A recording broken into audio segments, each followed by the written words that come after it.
여러분 안녕하십니까? 위클리 서울입니다. 서울시가 100m 높이의 초대형 태극기 개양대 설치 계획을 전면 재검토하기로 했습니다. 약 2주 만에 기존 계획을 사실상 철회한 셈인데요. 서울시는 광화문 광장에 어떤 국가 상징 시설물을 설치하면 좋을지 시민들의 의견을 들어 결정하겠다고 했습니다. 손성희 기자가 보도합니다. 서울시가 지난달 발표한 높이 100m의 태극기 개양시설 조감도입니다. 서울시는 태극기 개양대를 포함한 광화문 광장 국가상징시설 조성에 110억 원을 투입하겠다고 했습니다. 하지만 해당 계획이 공개되자마자 예산 낭비다, 구시대적 발상이다 등 부정적인 여론이 들끓었습니다. 서울시의회 등 정치권에서도 비판의 목소리가 나왔습니다. 광화문에 110억을 들여서 깃발 세웁니다. 의회 논의하셨습니까? 아니요, 그런 과정 잘 없었죠. 국가 상징공원을 만드는데 500억, 저거 만드는데 110억. 예. 저 거대한 태극기를 보면 전 세계인이 그리고 대한민국 국민이 이토록 자랑스러운 대한민국, 이렇게 아름다운 설에 내가 살고 있다는 나의 영혼이 충족됩니까? 100m 높이 태극기 개양시설을 둘러싼 논란이 계속되자 오세훈 시장이 11일 기자 설명회를 열었습니다.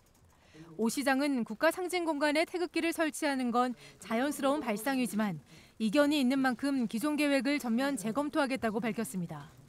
이게 높은 게 뭐 꼭 애국심을 불러일으키냐 뭐 이런 비판이 좀 있었지 않습니까? 그래서 발상을 바꿔서 그러면서 태극기에 국한하지 않고 조형물의 소재와 형태 등 모든 가능성을 다 열어놓고 국가 상징물에 대한 시민들의 의견을 듣겠다고 했습니다. 꼭 태극기를 소재로 쓰지 않아도 좋다는 말씀이죠. 태극기를 포함해서 다양한 디자인, 어떤 디자인이라도 좋다. 또 그게 국기라면 높이가 어떻게 돼도 좋다. 그걸 꼭 뭐 100m를 고집할 이유도 없는 것이죠. 뭐 30m도 좋고 70m도 좋겠죠. 모든 가능성을 다 열어놓고 한번 국민 여러분들의 의견을 듣고 싶습니다. 오 시장은 광화문 광장을 모두가 공감하는 국가 상징 공간으로 만들기 위해 설계 공모 단계부터 준공까지 시민과 소통하겠다고 거듭 강조했습니다. 이를 위해 시 홈페이지에 시민 의견 수렴 창구를 만들고 시민단체와 전문가 등으로 구성된 자문기구를 활용한다는 구상입니다. 서울시는 내년 5월 공사를 시작해 12월 준공을 목표로 오늘 11월까지 광화문 광장 내 국가 상징시설 조성에 대한 설계 공모를 추진할 계획입니다. 헬로티비 뉴스 손성입니다. 서울시가 개발한 일부 공공 애플리케이션이 대중의 외면을 받으면서 예산 낭비를 초래하고 있다는 소식 HCN이 앞서 전해드린 바 있는데요. 세계 최초 공공 메타버스 플랫폼을 표방했던 메타버스 서울이 결국 오늘 10월을 끝으로 운영 중단을 결정했습니다. 개발과 운영에 들어간 예산이 60억 원에 달합니다. 김민욱 기자의 보도입니다. 취임 2주년을 맞은 오세훈 시장은 서울시의 메타버스 플랫폼 메타버스 서울을 10월까지만 운영하고 중단하기로 했다고 밝혔습니다. 지난해 1월 서비스 시작 이후 1년 10개월 만입니다. 메타버스에 대한 관심도가 줄고 관련 시장도 위축돼 활성화가 한계에 다다랐다는 판단에서입니다. 메타버스 제가 지시했습니다. 당시에 메타버스가 이 디지털 트랜스포메이션의 정말 중요한 이정표가 될 것이다라는 게 뭐 미국의 빅테크 기업들도 그렇게 생각할 정도였으니까요. 그 정도는 아니었다는 게 세계적으로 밝혀지고 있습니다. 그래서 실패를 자인하고 이 정책은 접는 것이 좋겠다. 신개념 공공서비스로 주목받으며 출발한 메타버스 서울. 3차원 가상 공간에서 아바타를 만들어 시청 행정 업무는 물론 부동산 계약 체험까지 할 수 있도록 조성됐는데 개발과 운영에 들어간 예산만 60억 원에 달합니다. 하지만 서비스 개시 1년이 넘도록 하루 평균 신규 다운로드는 87건으로 100건에도 미치지 못했습니다. 이런 가운데 서비스 중단을 놓고 관련 업계의 반응은 엇갈립니다. 단기간의 기획과 운영에서 나온 아쉬운 성적표라는 평가와 함께 들어오라서 들어왔는데 즐길 거리가 체류할 거리가 없는 거예요. 이제 막 태동기라고 봐야 되거든요. 근데 그거를 오랜 기간 투자를 해야 되고 이 노력을 해야 되는데 버티지 못한 그 아쉬움이 좀 있죠. 일각에선 급변하는 기술 환경의 흐름 속 예견된 결과라고 주장합니다. 메타버스 교육을 전국에서 저희가 배출된 강사들이 100명을 배출했으면 지금 10%나 있을까 싶을 정도일 것 같아요. 시대적 흐름을 보면 메타버스 시대가 아니잖아요. 접근하는 기술을 더 빨리 받아들이고 장단점을 찾고 대중한테 보급하도록 노력을 해야 돼요. 거액의 예산을 들인 메타버스 서울이 2년도 채우지 못하고 사라지는 가운데 서울자치구가 독자적으로 운영하는 디지털 콘텐츠도 경쟁력을 점검해야 한다는 목소리가 나옵니다. HCN 뉴스 김민욱입니다.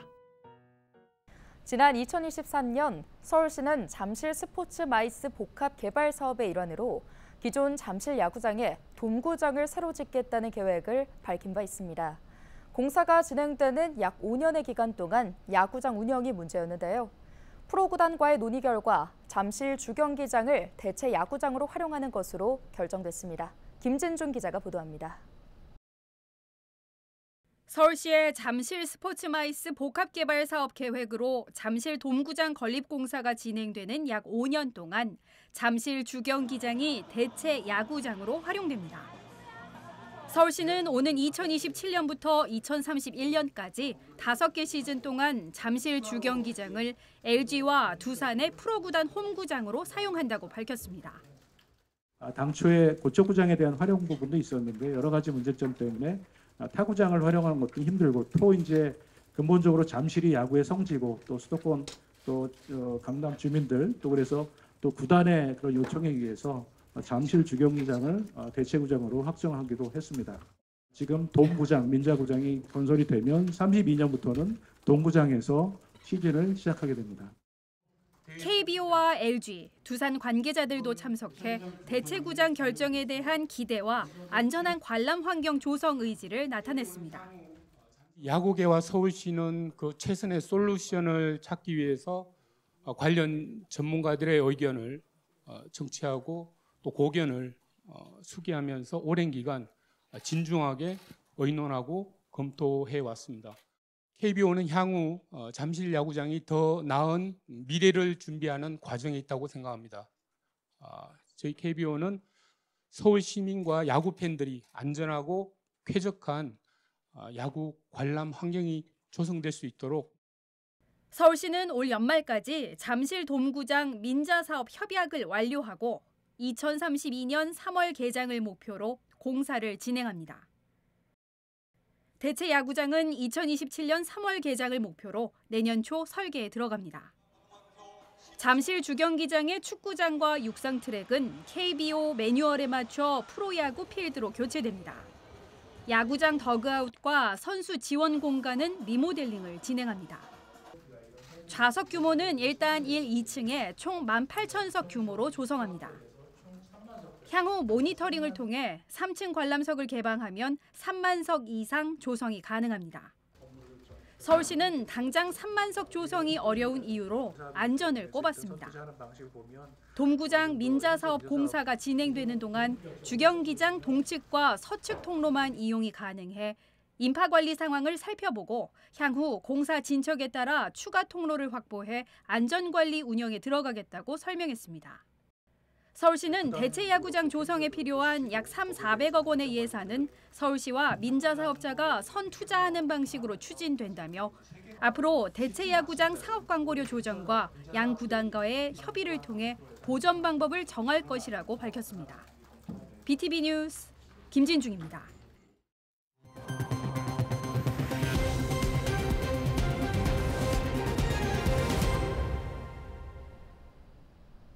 강북구 미아동 일대는 고도지구 규제로 묶여 사실상 시간이 멈췄던 곳입니다.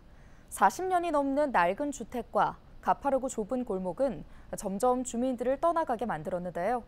이곳에 고도지구 규제 완화가 처음으로 적용된 재개발이 진행됩니다. 양진호 기자의 보도입니다.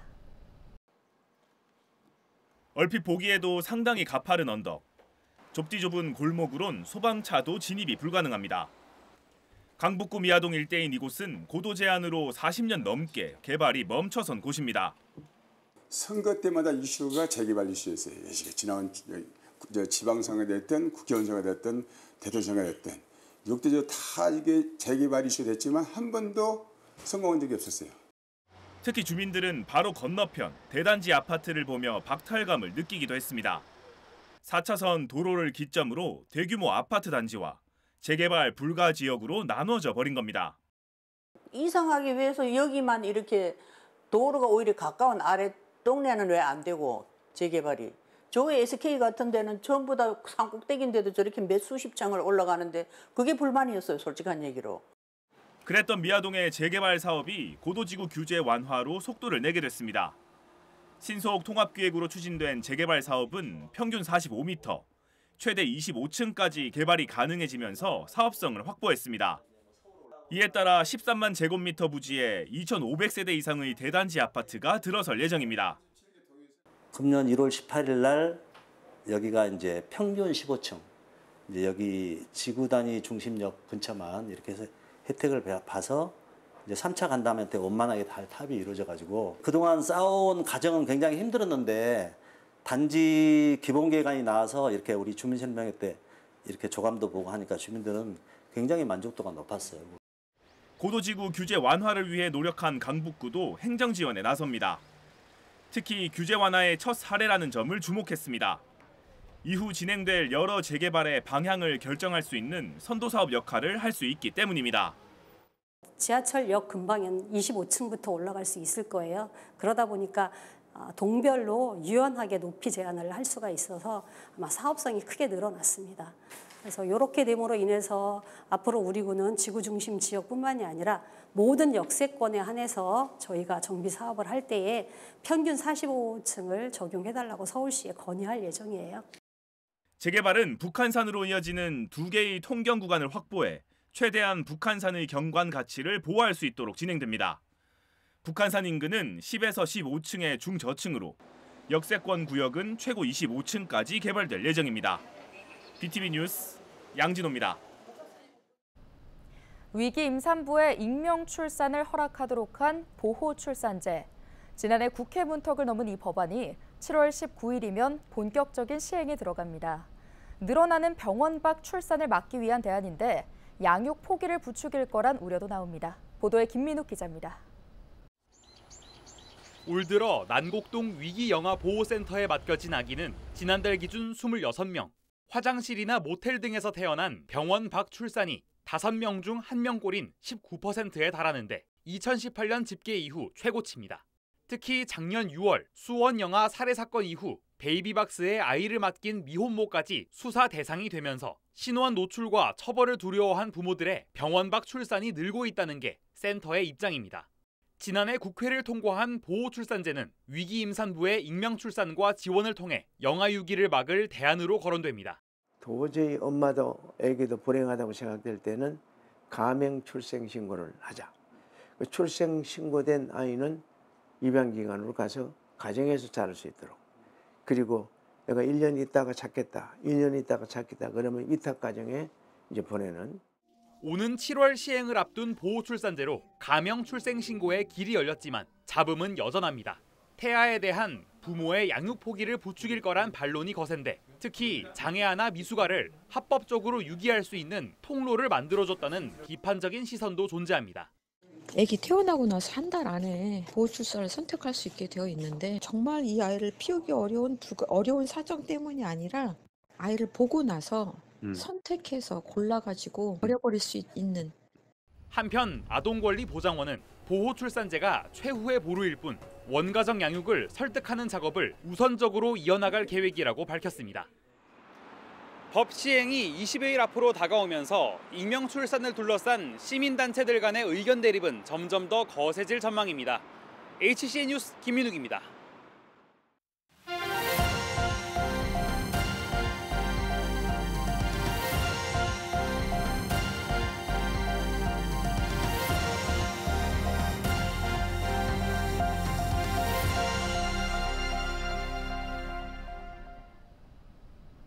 서울시가 수도권 철도 사업 추진을 위해 예비 타당성 조사에서 경제성 평가 비중을 줄여달라고 정부에 건의했습니다.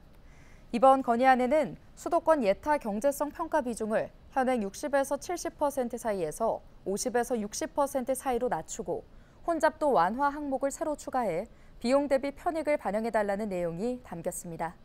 서울시는 수도권 도시철도 사업의 경제성 평가 비중이 비수도권에 비해 과도하게 높고 지역 균형 발전 측면에서의 효과는 반영되지 않아 제도 개선이 필요하다고 지적했습니다. 특히 강북 횡단선을 비롯해 교통 소외 지역을 위해 추진하고 있는 철도 사업들이 예타를 통과하지 못해 지연되고 있는 만큼 향후 수도권 차원에서도 제도 개선을 건의하겠다고 덧붙였습니다. 양천구에서 말라리아 환자 2명이 발생해 말라리아 경보가 발령됐습니다.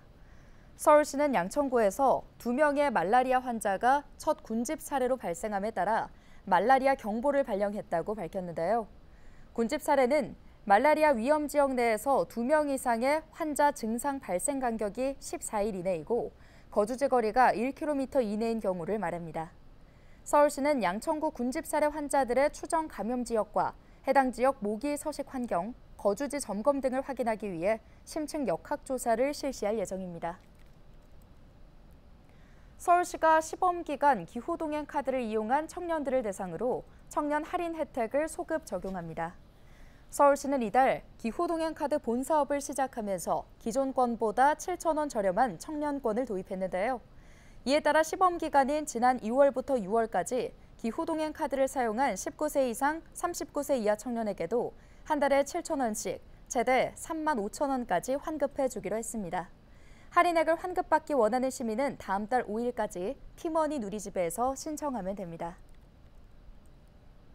대사증후군 무료 검진 대상자가 기존 20세 이상 64세 이하에서 69세 이하로 바뀌었습니다. 은평구는 고령화 시대에 맞춰 대사증후군 검진 대상을 69세까지 확대한다고 밝혔는데요.